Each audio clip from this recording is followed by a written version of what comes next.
Hola a todos, hoy estamos otra vez en Café Mercosur. Mi nombre es Osvaldo Di Princio y Ramiro Cayano Blanco, que está desde Brasil con las noticias al día.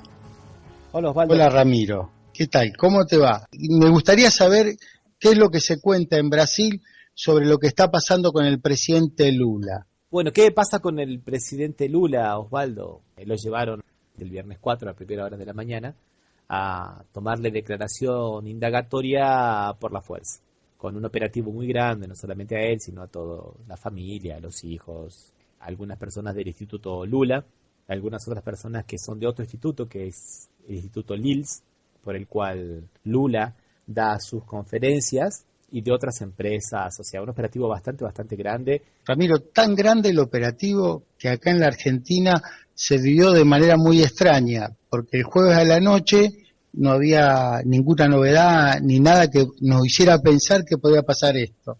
Y el viernes a primera hora, a eso de las 9 de la mañana, las noticias ya empezaban a invadirnos que Lula iba a ser detenido. Esa era la versión que se corría acá en la Argentina, que iba a ser citado para declarar de manera forzosa, pero que eso iba a terminar con su detención. Aquí también se especulaba con lo mismo, inclusive todos los canales de televisión mostraban en el aeropuerto de San Pablo, Congonhas, un avión de la Policía Federal con la puerta abierta esperando el embarque de Lula para llevarlo a declarar al tribunal de Curitiba, que es donde se realiza la operación Lavallato, que es un origen de todo esto. ¿nos explicás un poco qué operación es esta, Ramiro? La operación Lavallato es una operación que investiga los delitos de corrupción en la Petrobras. Comenzó en el mes de abril del 2014 y esta es la 24ª ramificación. 24ª, 24 ramificaciones. 24 ramificaciones. A esta le han dado el nombre de Aletheia. O sea, ¿cómo sería en castellano? La búsqueda de la verdad en griego. Y bueno, la operación Lavallato en realidad, vamos a hablar después en algún programa específicamente, Osvaldo, nos tenemos que comprometer a eso, tiene su origen en el lavado de dinero que se hacía en Brasilia a través de estaciones de servicio y de lavaderos de autos. Lavallato en portugués es lavadero de autos, pero también hay un juego porque yato es chorro. Entonces lavallato, lavado a chorro, digamos, ya lavado con mucha fuerza, con mucho lavado, porque se lavaba dinero. Esta operación de lavado de dinero a través de las estaciones de servicio y de los lavacoches comenzó en 1997 durante el gobierno de Fernando Henrique Cardoso, pero solamente el juez Moro, que es el que lleva adelante esta investigación, el juez de Paraná, juez federal, investiga nada más que a los casos relacionados con el Partido de los Trabajadores y con los partidos de la base aliada del Partido de los Trabajadores, o sea, de los últimos años de Petrobras. Retomando un poco lo que vos decías, en realidad la investigación empieza durante la presidencia de Enrique Cardoso. El lavado de dinero comienza en la época de Fernando Enrique Cardoso, según lo que dijo uno de estos arrepentidos que hicieron esta famosa delación premiada, pero las investigaciones del juez Moro solo van a alcanzar a los... del Partido Trabalista, los aliados. Partido Trabajista y a los aliados. Exacto. Ninguno citaron del partido de Enrique Cardoso. No se investigó nada del partido de Enrique Cardoso, y esa es una de las cosas que se le critica a la operación Lavallato, la selectividad. En realidad parece que más que investigar hechos de corrupción relacionados con Petrobras, el juez está investigando hechos relacionados con el gobierno y con el Partido de los Trabajadores. Tanto es así que en uno de los desmembramientos de la operación Lavallato, el juez pretendía también investigar cosas relacionadas con la usina nuclear de Angra 3, pero no estaban relacionados con la Petrobras, estaban relacionados con otra empresa del Estado, que era la Electrobras. Entonces el Tribunal Superior de Justicia le dijo que no, que él no tenía competencia para investigar eso y se lo pasó a otro juez, porque él investigaba nada más que los delitos relacionados con Petrobras. Claro, él investiga hechos, no personas, investiga no al gobierno y sí los hechos de la Petrobras. ¿Se entiende un poco cómo va esta investigación, no, Osvaldo? Sí. Y ahora me gustaría que nos expliques un poco, porque acá causó cierta sorpresa, ¿cómo fue citado Lula? Mejor dicho, ¿cómo fue llevado Lula a declarar? No fue citado porque aparentemente en ningún momento lo citan. A Lula no lo citaron. En realidad Lula estaba siendo investigado ya por el Ministerio Público del Estado de San Pablo. El fiscal Concerino, hace un tiempo atrás, declaró en la revista Bella que él tenía elementos probatorios para imputar tanto a Lula como a la esposa por la propiedad de un departamento en la playa de Gorullá, aquí en San Pablo, un departamento de 3 pisos, y por la propiedad de una chacra que en realidad es de un amigo, también en el estado de San Pablo. Los CIT lo llaman a declaración indagatoria también de forma coercitiva, de forma forzada, y Lula presenta su declaración por escrito, diciendo que en realidad no correspondía citarlo en forma coercitiva porque él tenía derecho, como todo ciudadano, a presentar sus declaraciones y sus puntos de vista de forma por escrito. 2 temas sobre esto. ¿Concerino lo dice en la revista Bella, anticipa que lo va a citar? ¿O yo entendí mal? No, entendiste pero muy bien. La defensa de Lula lo primero que dice es que este fiscal Concerino ya tenía una opinión prejuzgada, sin haber jamás escuchado a Lula. Y después lo cita de forma coercitiva y después él... Esa es la segunda que te quería preguntar, o sea, para nosotros, por lo que vos estás explicando, la figura más parecida en el derecho argentino es la citación forzada. Cuando uno cita forzadamente a alguien, acá en nuestro derecho, es porque puede haber 2 causas de ser citada forzadamente. Cuando aclaremos que forzada es forzada por la fuerza pública, lo va a buscar la policía para que declare. Puede ser por 2 causas, que lo hayan citado y no haya declarado, o que haya una idea dentro de la justicia que esta persona, si lo citan, se va a fugar. Te voy a responder con las palabras que dijo ayer el ministro del Superior Tribunal de Justicia, que es un órgano como la Corte Suprema de Justicia de la Argentina, Marco Aurelio Melo, dijo lo siguiente: conducción coercitiva, ¿qué es esto? No comprendí. Solo se conduce coercitivamente, o como se decía antiguamente, bajo vara, al ciudadano que se resiste y no comparece para declarar. Y Lula no fue intimado. Y continúa: si pretenden oírme, ¿me van a conducir bajo vara? Si quieren oírte, ¿van a hacer la misma cosa con nosotros y con cualquier ciudadano? Claro, es una violencia muy grande. Primero que es una medida que no es legal. Si no te intimaron anteriormente, no te pueden intimar coercitivamente. Más cuando no hay razón que haya presumir que Lula se puede fugar, porque de hecho ya fue declarado otra vez y siempre declaró. Nunca ha evitado la actuación de la justicia. Siempre ha colaborado con la justicia e inclusive hace 20 días él mismo anunció en todos los medios públicos su decisión de ser candidato a presidente en el 2018. No creo que un precandidato a presidente se quiera fugar del país por un hecho de estos, ¿no? Sí, medio difícil que lo elijan, ¿no? Es medio difícil que lo elijan, sí. Pero bueno, tiene un poco que ver con esta cuestión que estamos viendo de lo mediático y lo jurídico. La semana pasada, un blog llamado Blog de la Ciudadanía denunció que el juez Moro de Paraná había preparado todo un procedimiento, inclusive con el número, en el cual el 19 de febrero o el 1 de marzo iba a llamar a declaración forzada a Lula y que iban a allanarle la casa a Lula, a la familia, a los hijos y el instituto, y bueno, y detalló las 43 medidas que se tomaron ayer, hace una semana atrás. Y ellos lo sabían porque un periodista de otro medio de comunicación se lo había pasado. O sea que los medios de comunicación ya sabían hace una semana lo que iba a pasar ayer. Lo que iba a pasar. Sí. Y fue, o sea, la versión que lo iba a hacer Moro se ajustó a la realidad.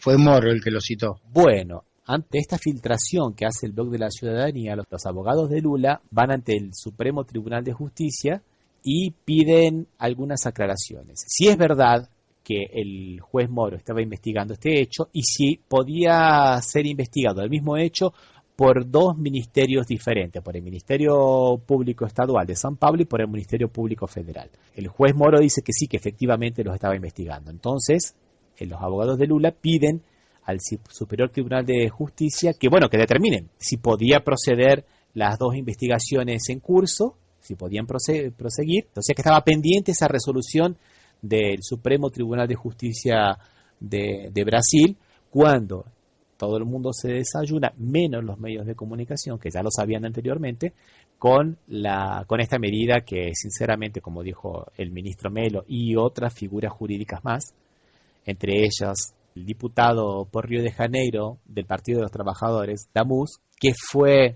presidente del Colegio de Abogados de Brasil, y por el doctor José Gregory, que fue ministro de Justicia de Fernando Henrique Cardoso. O sea, estamos ante una medida ilegal y de alguna manera brutal, porque todo el país se enteró durante las 4 horas que duraron los procedimientos de todas las cosas. Y en todo momento, mostrándose por la televisión el avión de la Policía Federal en el aeropuerto. Detalle, la declaración se la toman en el aeropuerto de Congonhas, en la sede de la Policía Federal del Departamento Congonhas, no en la sede de la Policía Federal. Supuestamente era por una medida de seguridad. Y el avión constantemente con la escalinata preparada para llevarse a Lula a Curitiba a la presencia del juez Moro, lo que acabó no ocurriendo, ¿no? De todas maneras, podríamos aclarar que no solo fue en todo Brasil, sino que si llegó a Argentina la noticia, nosotros estuvimos hasta las 12, hasta el mediodía, pasado el mediodía, con la versión que lo iban a detener luego de declarar. Titulares en todos los medios, o sea que realmente fue mucho más grave que lo que se puede ver que influye en un solo país, ¿no? Lo que pasa es que se sospecha mucho del accionar del juez Moro. Moro... ¿Quién es este juez Moro, Ramiro? Claro, ¿Qué trascendencia tiene? Por ahí nos podrías explicar un poco, porque para nosotros el juez Moro es como nadie, diríamos. Bueno, el juez Moro es un juez federal que antes de ser juez federal ya había tenido algunos comportamientos que reñían con los derechos y las garantías individuales. Por ejemplo, cuando era juez... Es consecuente el tipo. El diccionario es muy coherente. Cuando era juez de ejecución penal en la prisión de Catanduva, él instaló grabaciones clandestinas para poder grabar las reuniones entre los presos y sus abogados, ¿no? Para los defensores, aclaremos. Para los abogados defensores. Para los que no saben de la práctica del derecho penal, la reunión de un abogado con sus defensores es una reunión, es algo muy sensible, ¿no, Osvaldo? Sí, hace la defensa, o sea que violar es violar la defensa, que es un derecho constitucional, la debida defensa en juicio. Para esta violación, él se escudaba diciendo que de esa manera él podría llegar a las organizaciones criminales, a la mafia, y bueno, que eso era bueno tenía unos buenos fines sociales. Lo que le criticaba el colegio de abogados era que lo hacía indiscriminadamente. Él había creado un sistema de gran hermano, donde escuchaba absolutamente todo de todos. Y no era selectivo, no escuchaba a aquellas personas que podía sospecharse que tenían algún contacto con alguna asociación ilícita o pertenecer a alguna asociación ilícita. Él escuchaba de todos los presos. Era netamente violatorio de la garantía de defensa en juicio. Clarísimo. Sí. Y aparte esa es una de las cosas, o sea, saber todo de todo. El uso que él hace de la prisión preventiva no es de ahora que él hace un uso bastante forzado de la prisión preventiva. Ya en algún caso que tuvo en el año 2007 investigando papeles de la Petrobras y Electrobras que él creía que habían sido confeccionados fraudulentamente, mantuvo al imputado 56 días en prisión preventiva y no hacía nada. Y la prisión preventiva, es bueno recordarlo, tiene que cumplir algunos requisitos: que la persona pueda evadirse de la acción de la justicia, que la persona pueda corromper las pruebas, obstaculizar las pruebas, o que pueda de alguna manera intimidar a los otros testigos. Acá las pruebas, la documental, estaba en las manos del tribunal. O sea, no había manera que la pueda falsear, más que sea falseada dentro del propio tribunal, o sea. Exactamente, la prueba ya estaba asegurada y la persona no se iba a fugar de Brasil porque tenía mucho dinero para cobrar, y además era un ejecutivo que tenía todos sus negocios en Brasil, no había posibilidad que se evadiera.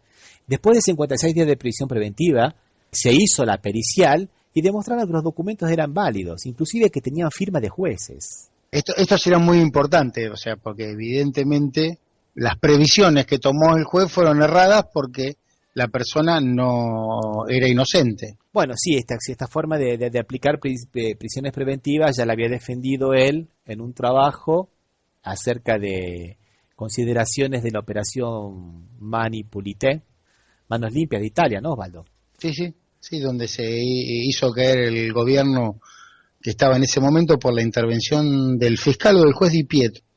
Bueno, en ese artículo Moro rescata como accionar tres medidas. Primero, el uso de previsiones preventivas como forma de conseguir la confesión de los imputados, las filtraciones a la prensa para que todo el mundo sepa qué es lo que ocurre, y el uso de las delaciones premiadas, o sea, cuando una persona que está imputada delata a otros colegas que son de mayor participación en algunos otros delitos, a cambio de beneficios en la pena que se le imponga.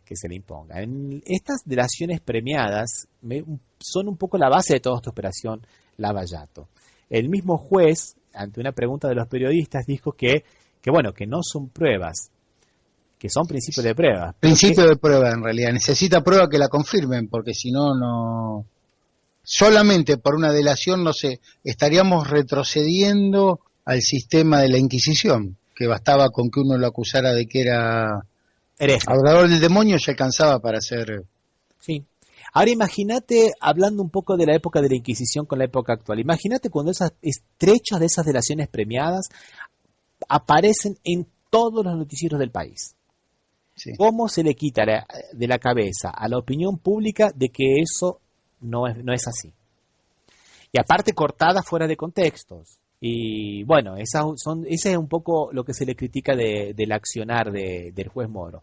Otra de las cosas que se le critica de la operación Lavallato es una selectividad quirúrgica de lo que se filtra. Solo se filtran las cosas relacionadas con el PT y con la base aliada. En una de las delaciones premiadas que se vio después, aparece que las coimas en la Petrobras y este esquema del lavado de dinero había comenzado en 1997 en el gobierno de Fernando Enrique Cardoso. No obstante, solo se investiga los últimos años del gobierno del Partido de los Trabajadores. Tampoco es una cuestión temporal, porque en las delaciones premiadas también apareció 3 veces el nombre de Aécio Neves. ¿Quién es Aécio Neves? El ex candidato a presidente por el Partido de la Socialdemocracia Brasilera, el que es ahora el abanderado del impeachment y que pide a gritos a cada rato la renuncia de Dilma. Y él fue derrotado por Dilma. Que fue derrotado por Dilma, con un escaso margen, pero fue derrotado por Dilma. Y que es ahora el que está medio como desesperadamente, como habíamos hablado en el encuentro anterior, buscando el segundo balotaje por la vía judicial. No por la vía de las urnas y por la vía judicial. Existen 3 momentos donde él es acusado en las delaciones premiadas, tanto por algunos esquemas de la Petrobras como por esquemas de otra empresa nacional, pero que está en Minas Gerais, que es Furnas, donde hay hechos muy pero muy graves contra Aécio Neves y sin embargo no se lo investiga, o por lo menos no tiene publicidad y los medios no lo difunden. O por lo menos en estos 2 años que lleva la operación Lavallato, ya casi 2 años que lleva la operación Lavallato, no apareció ningún desdoblamiento llamado Aécio Neves. Es muy selectivo. Y otra de las cosas que se critica bastante el accionar de la Lavallato y el accionar del juez Moro, que es un tema que vamos a tener que tratarlo, Osvaldo, nos comprometemos a tratarlo con los que nos escuchan, es el papel de la prensa. Sí. Los abogados de la defensa se enteran por los medios de comunicación. Supuestamente las investigaciones corren bajo su secreto de sumario, pero en realidad el secreto solamente para los abogados de las partes, porque todo sale, a veces con anticipación, en los medios de comunicación y en las revistas especializadas. Por ejemplo, los procedimientos de la Policía Federal ayer en este departamento de 3 pisos en Guarujá, que supuestamente pertenecen al expresidente Lula, los mostraban en todos los canales de televisión, Osvaldo. Si supuestamente son procedimientos que están bajo secreto de sumario, ¿cómo pueden aparecer para la prensa 3 horas después? Lo mismo que los procedimientos realizados en la quinta, que supuestamente también sería de Lula, que le achacan la propiedad de Lula, que en realidad es de un amigo. Estaba todo grabado. Lo que pasó estaba en poder de las redacciones hace una semana. El editor jefe de la revista Época, que que es del grupo Globo, del grupo editorial Globo, Diego Costegui, ya sabía de la operación, inclusive por Twitter colocaba algunas provocaciones, como diciendo, 6 es lo que va a pasar. Una de las cosas que tuiteó fue la siguiente: casi las 2 de la mañana, pocas horas para un amanecer que tiene todo para ser especial, lleno de paz y amor. Este paz y amor hace referencia a la forma como Lula se autointitulaba en su primer gobierno. Decían, se acabó el Lula combativo y gremialista, ahora conmigo es Lula paz y amor. Durante mucho tiempo él hizo la campaña Lula paz y amor, Lula paz y amor. O sea que decir paz y amor es recordar inmediatamente a Lula. Remite necesariamente a Lula. Y si vemos el contexto, casi las 2 de la mañana, pocas horas para un amanecer que tiene todo para ser especial, lleno de paz y amor. Ya sabían lo que iba a pasar. Por eso que cuando los vehículos de la Policía Federal salen de la sede a las 6:30 de la mañana en un barrio donde no hay muchas residencias, estaban todos los periodistas viendo los autos salir, y cuando llegan a la casa de Lula estaba todo el circo armado para que sea televisado. Un espectáculo mediático, diríamos. Casi un reality. Sí. Casi un reality.